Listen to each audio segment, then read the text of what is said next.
Alright, we're still looking at prehistoric man.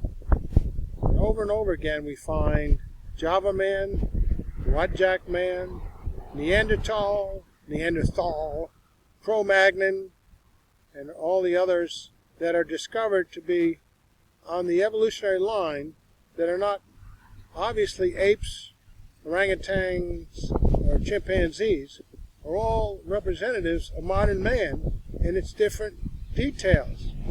Some people have big jaws, some people have little jaws, big feet, little feet, different skin colors, nose, facial expressions. Matter of fact, you have a skull. I don't know how you can think that you can then redesign the face or refurbish the face the way it was, because you could put on that one skull cap all kinds of faces from all places in the world, and they're all modern man.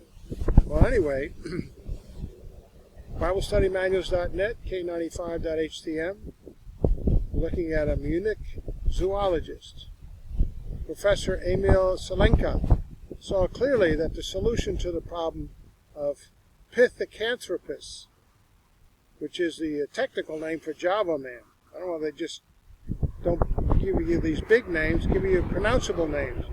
It was not continued discussion, but further exploration. He was in the process of organizing such an expedition when he died.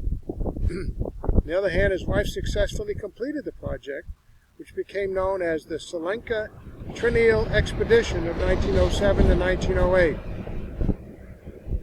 Besides Selenka and Blackenhorn, 17 other specialists were involved in the study of the 43 large crates of fossils that were returned to Germany. Crates of fossils, innumerable ones, lots of evidence.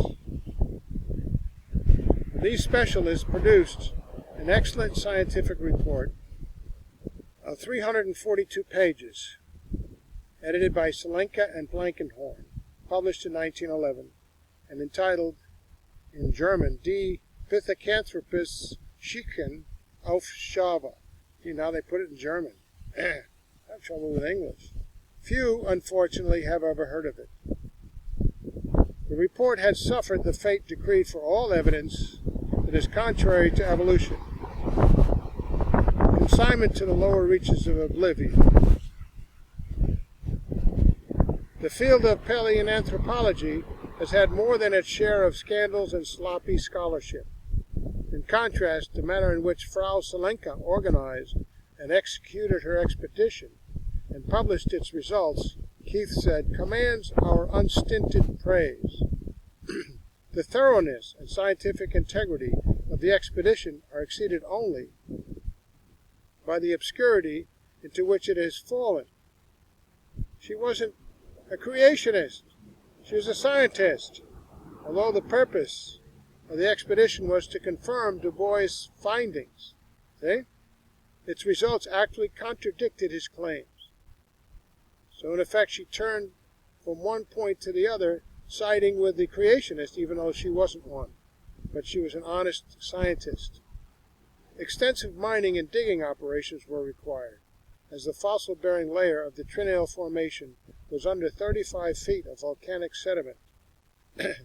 More than 10,000 cubic meters of material were removed in the search for more remains of Pithecanthropus.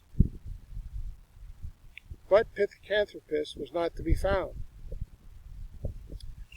What they did find was more significant than what they did not find. Three of the specialists, Dr. E. Karthus, Frau H. Martin Ick, and Dr. J. Schuster, concluded that Dubois had seriously overestimated the age of the stratum in which Pithecanthropus was found. Paleontologist Martin Ick reported that 87% of the gastropods found in it were of modern forms, and botanist Schuster testified that the flora was not too dissimilar from that of today. This would indicate a rather recent age for Pithecanthropus, and that alone would eliminate him as the missing link. In the very same stratum in which Pithecanthropus was found, Dr. Karthus discovered splinters of bones and tusks, foundations of hearths, and pieces of wood charcoal. As a geologist, he felt that the Pithecanthropus stratum was rather recent, and that modern humans and Pithecanthropus, or Java man, had lived at the same time. This was another blow to the missing link status of Pithecanthropus. Why isn't that in the textbooks? The most striking discovery was by Dr. Wolkoff, an anthropologist. In the dry bed of a tributary of the Solo River, about 2 miles from Dubois' famous discovery, he discovered the crown of a human molar. The dentine within the enamel cap had been replaced by a fossilized organic matrix. Although the tooth belonged to a relatively modern human, Wolkoff concluded that its condition indicated an even greater age than the age assigned to Pithecanthropus. The tooth is known as the Sondi fossil. All of the members of the Selenka Trinell expedition were evolutionists. There you go. The purpose of the expedition was to confirm Dubois' findings of fossil evidence for human evolution. However, Frau Selenka, the leader of this exemplary expedition, concluded that modern humans and Pithecanthropus, there's a B out here, both had lived at the same time, and that Pithecanthropus played not a part in human evolution. This is the same conclusion that would have been reached had Dubois revealed Wajak at the time he paraded Pithecanthropus before the public. He withheld that. As it was, the Wajak skulls were still sequestered beneath the floorboards of Dubois' home. Why weren't they in a museum? It would be another 10 years after the release of the Selenka Trinell expedition report before the Wajak skulls would see the light of day.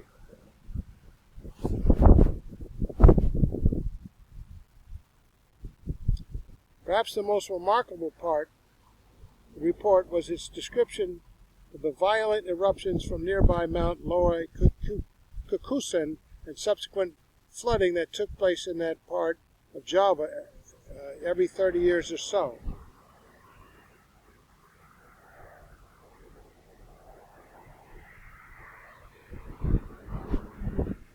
Okay.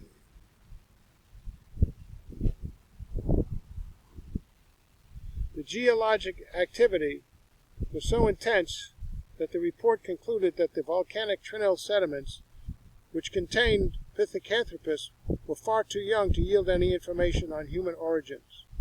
Native traditions tell of the Solo River actually having changed its course in the 13th and 14th centuries, which could mean that the Trinell beds were only about 500 years old, not the 500,000 years old believed today.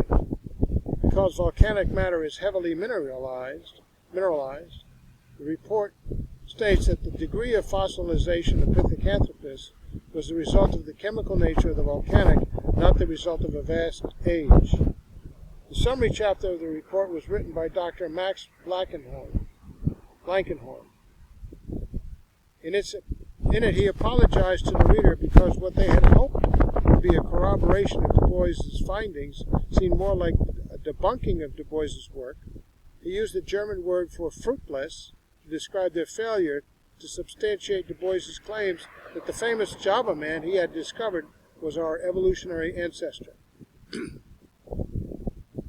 It did not occur to Blankenhorn that their work was not fruitless, but had produced very positive results. It showed that humans have wide morphological variation, something that anthropologists had only recently come to appreciate. It is possible that the variation in early humans could have exceeded what it is today.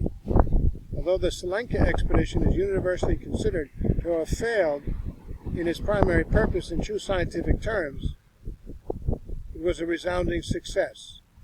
Had the wide variations in the human family been appreciated at that time, many of the later mistakes in anthropology could have been avoided.